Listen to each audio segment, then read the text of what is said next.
Do you remember my meditation song, Mindfulness Practice? How many people? Most of you weren't even here when we did that. I did that at Joseph and Mary. I don't know who was it. Beverly, you were here. You remember? You do. I was there, but I wrote it to Blessed Assurance. Blessed assurance, Jesus is mine. Oh, what a foretaste of glory divine. You remember that? So one day at the Forest Refuge about 6 years ago, I'm walking down the hallway and I thought, being a musician and not having my mind completely still, I thought, I wonder if I could put words to Blessed Assurance. Mindfulness practice, this is our song. Conscious intention all the day long. Tasting and touching, seeing and smell. Lost in the content, we're bound for hell. Mindfulness practice, this is our song.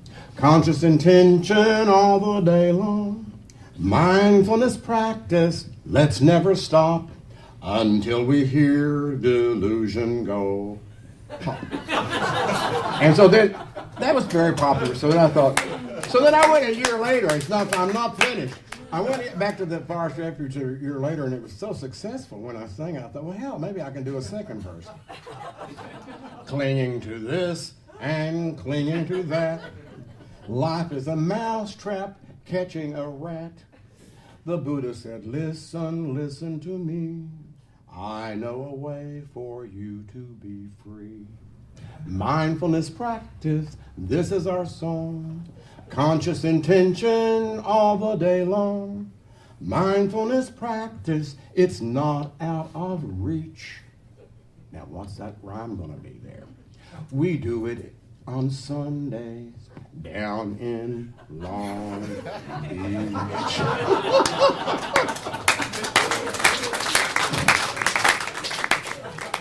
You know, I don't think I'm going to do this Dharma talk. It's a very funny song. It's very typical VB, right? Because it's utterly serious, you know, underneath all the humor. And it's interesting because you'll hear Dharma teachers talking about conscious intention, you know, conscious intention. And actually Eric came in and talked about intention, Sitan. So it's funny, but it is really, in a way, the theme song of Vipassana, of mindfulness practice. That the desire is, or the goal is to maintain mindfulness all the time. All the time. So, and so when you go on a long retreat, that's what you start doing. It takes a while and you gradually move into it, you know, but as the weeks go on, you know, it's almost like you fold the practice of mindfulness into more and more aspects of the day. You start out at sitting on your cushion, but then you enfold in eating, and then you fold in everything, going to the bathroom, all of it, noting what you're doing, having this little voice that notes what's going on. The idea is that eventually that voice becomes not a voice that you're choosing to force, not your ego making the voice, that it eventually happens that there's a mindfulness faculty that takes over. It's quite extraordinary. It's amazing. Meaning that right, there's just something that says moving. Right? It's kind of weird. But it basically, my experience is that's in a intense retreat. So I was in Lumbini, Nepal, 4 years ago at this retreat with Vivekananda, who's a wonderful teacher, wonderful monastic. He's one of the major teachers of U Pandita. U Pandita is the probably the most famous Vipassana teacher of this lineage, of the Mahasi Sayadaw lineage. So I was there for 2 months, and It was not easy. In the middle of the retreat, there was a mini retreat that went on. It was very interesting. U Pandita flew from Burma to Kathmandu, and then he came down to Lumbini and taught, I think, maybe a 10-day retreat for people in Nepal who they came and joined us. Right, we just went on with our retreat, but the people from Kathmandu came down and they did the retreat with U Pandita for 10 days. So we had the benefit, in other words, of the Kananda and U Pandita, who's, we're talking about a very big league there. I mean, this man is an amazing teacher. So Vivekananda, so the first 2 or 3 nights, now it had been freezing for a month. I just almost died in that cold. I had issues. And of course there was no hot water, so you had to wash, and the water was, you had to heat your water in order to drink or you would die of parasites and things. It was not an easy thing. I slept on a wooden floor. I slept on a bed made of concrete. The pillow was made of concrete, I'm quite sure. And there's all these ropes around the bed, I kept thinking, what are those ropes for? Not being the lightest bright on the porch. It took me maybe 2 weeks of mosquitoes buzzing to realize, oh, those ropes are for a mosquito net. I don't have a mosquito. I finally got a mosquito net. So, how am I doing? Okay.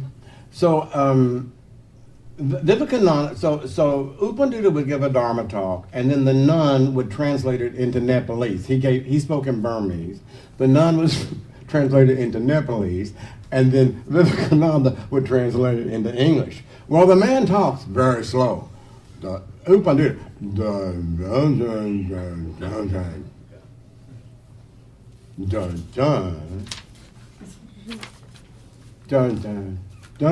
well, and now you've got to do that in Nepalese, and then you've got to do that in English. So it was sort of like, you go out your life passing you by.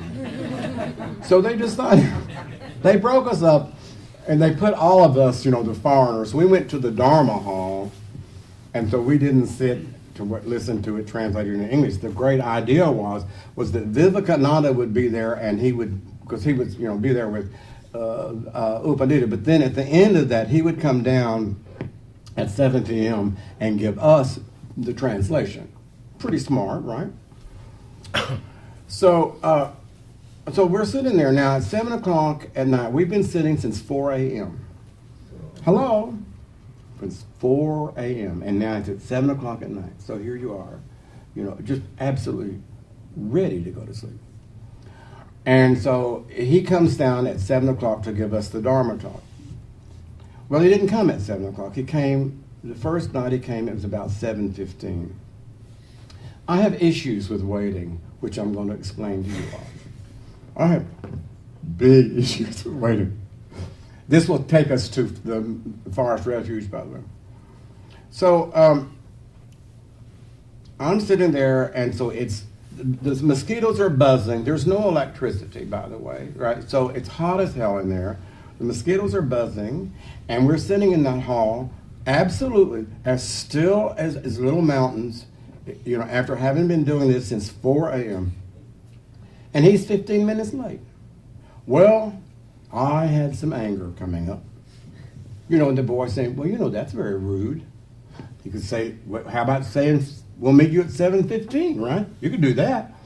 We're supposed to be sitting here for 15 minutes in this heat and with these mosquitoes and, and waiting for you. So that was an issue for me. I was angry. Within a week, this went on. The next night it was probably 18 minutes that he was late. Within a week he was 30 minutes late. So now we would go and sit, and so, because he is U Pandita's, so of course he had to stay with U Pandita. I intellectually understood that. But emotionally, I thought it was just, I just didn't like it. I was rude, and I have issues with waiting.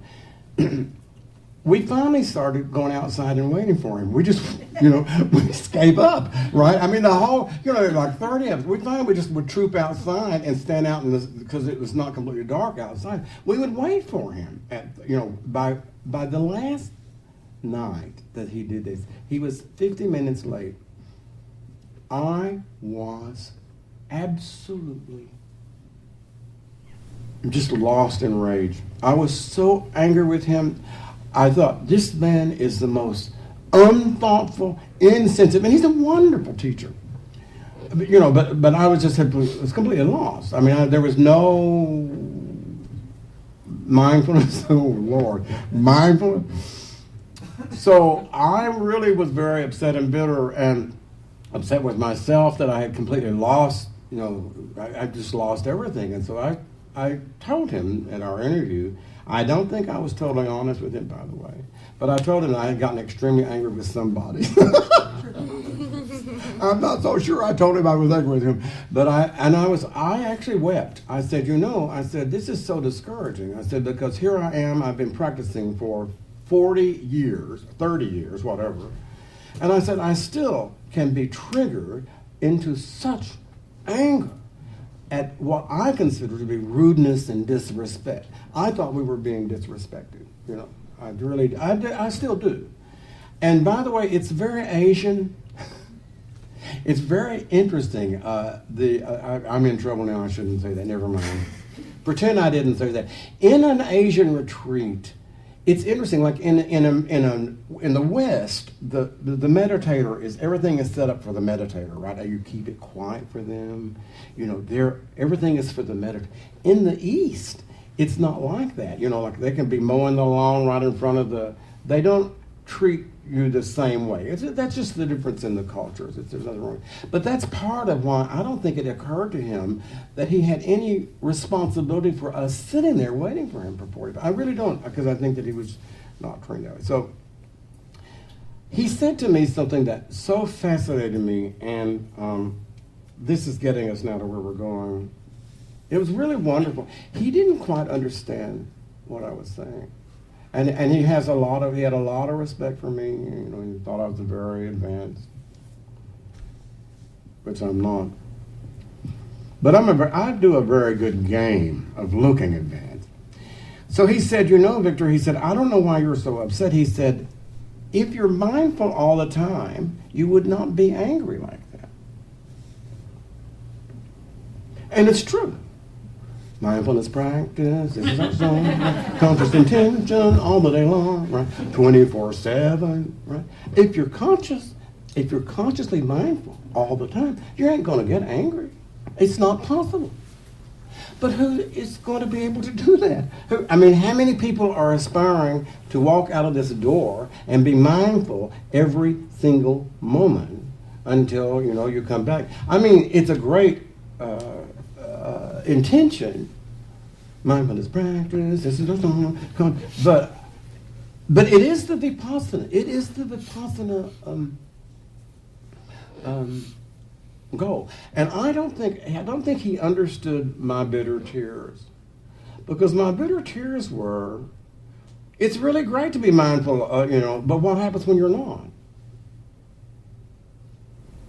And am I to believe that I'm stuck with this anger as long as it's all based on that I have to be mindful all the time, and if I'm not, then the anger is going to, if it has sufficient nurturing and watering and the sunshine, if the weeds it's going to grow.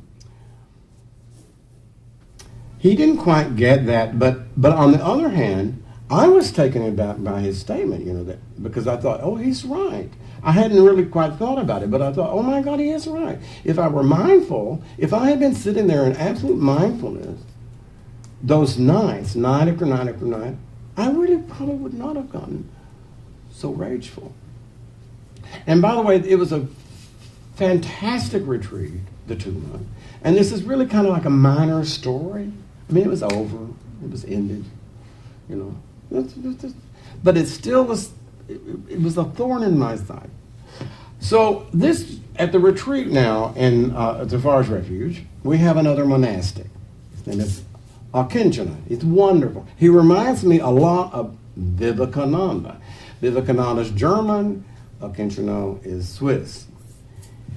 And he's now actually, he disrobed and is now a psychotherapist in Cologne, Germany. Wonderful, wonderful teacher.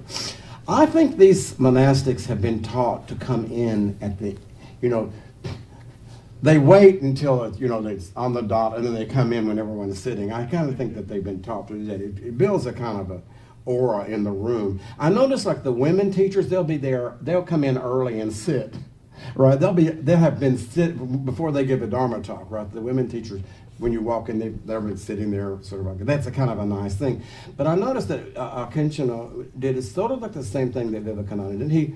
He would come in so like at 7 o'clock. He would come in about 2 minutes after 7. Now we've all been there waiting for him, So all of a sudden, 4 years later, so I'm sitting there, and I'm looking. Actually, he's a minute late. And it started again. It was so fascinating. And so he was never very late. His maximum was 5 minutes. That's not a big deal. 5 minutes. It was 5 minutes late one time, and he would come sweeping in, sort of like, and so, but like this little mime would do. Well, there you go. You see, doing, making an entrance like Loretta Young. How many people remember the Loretta Young show? The music played, and she would sweep in with his flowered dress and everything. So I thought they're Loretta Young. We should be playing music for them. But I'm really not proud of this at all that I'm sharing this with you all. I'm really very personally embarrassed. You can tell that I'm embarrassed, can't you? So, but it was fascinating to me. There it was again. And so I had a tool now that I have never had before, and it's going to be, I'm going to share this, and this is really personal. This is something I found many years ago in therapy. I had not remembered this, by the way, with Vivekananda, God bless him. When I was born, and whatever that means, when this was born. So the story is, so this was once a little tiny baby, and it came out, and was lying there, right?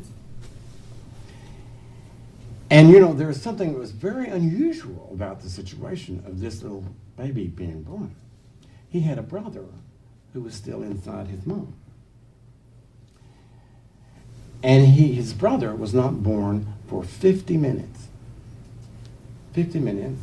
So this was outside waiting for his brother for 50 minutes. So I'm talking to a therapist one time, and I'm saying to this therapist, "What is my issue with waiting?" I said, "I'm pretty good for 30 minutes, but I said, after 30 minutes, I said, I just start going crazy. I said, I'm just going insane." And she said, well, she was very, very smart, and she said, well, can you think of some time in your life when there was like some trauma about, waiting for something? And I said, no.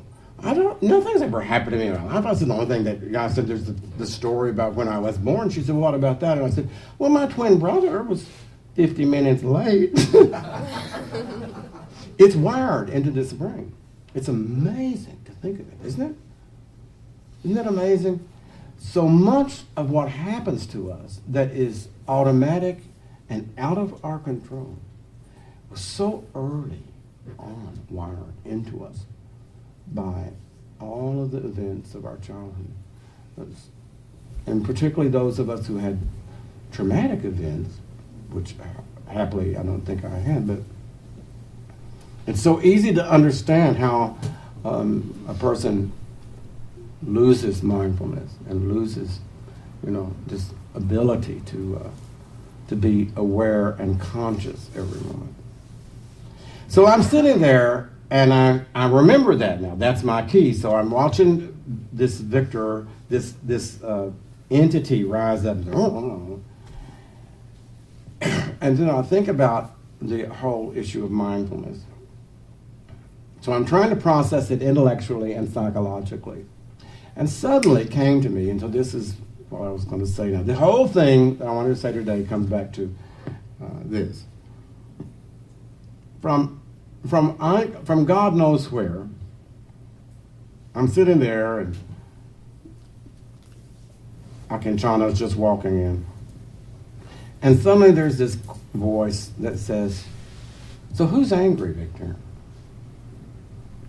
Who is this? What is this? That's the Zen question. And I mean, it just went like that. It just absolutely vanished. Because I knew in that moment there is no one in there. There's no entity. It's just thought and memory. And so that question, that's the skill of that question. Right? Do you understand? That's the skill of that question. That if it's timed correctly, and if you're in the right place, that willingness to ask yourself, who is this? What is this? Is incredible. And as I did that, and so then, I didn't get any pride around that, right? I didn't have any pride about that, right? So, really, for the next day, 2 or 3 days, I'm floating. I thought, oh my God, I've got it. I've got it now. I'm just floating. So I thought, I understand this. You come right back and you say, who is this? What is this? So then there's this lady at the dinner. They had given us a watermelon. Dinner at the Forest Refuge is not a big deal. It's fruit and rice cakes. But we had a special evening where we had a sliced watermelon, which is like you could just feel everyone going kind of crazy. Watermelon, oh my God! So I'm sitting there, I'm pretty excited about it, I'm stoked. And so, by the way, if you want to see the issues, food issues, which we all have, I don't think there's a human being that was born who doesn't have an issue with food in some way. You should see it at the Forest Refuge. It is astounding. Like for one thing, since the dinners are so sparse, your hoarders at lunch, they're in there with their Tupperware. They're not only getting their food for lunch, but they're getting even more for supper. And then they put it and then they cram it in the refrigerator. We have this tiny little refrigerator for 30 people. Well, and they get in there and well, never mind. It is very funny. But you can really see a lot about greed and fear. So many things. It's astounding. So I'm walking by this lady who actually is a well-known meditation teacher. And she's standing there, and she is chopping the watermelon into cubes for her large plastic container. She went through one little round. She kept going through them, right? It was astonishing. That was not for her, for what she was going to eat that evening. That was for the future. I think she had enough watermelon for a week. So I just stood like that, and I was aghast, and I thought, I hope she sees me. So sad. And then I remembered Akinchana, right?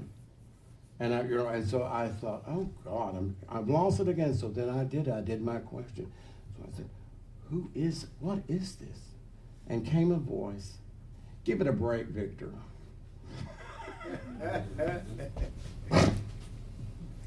Just give it a break.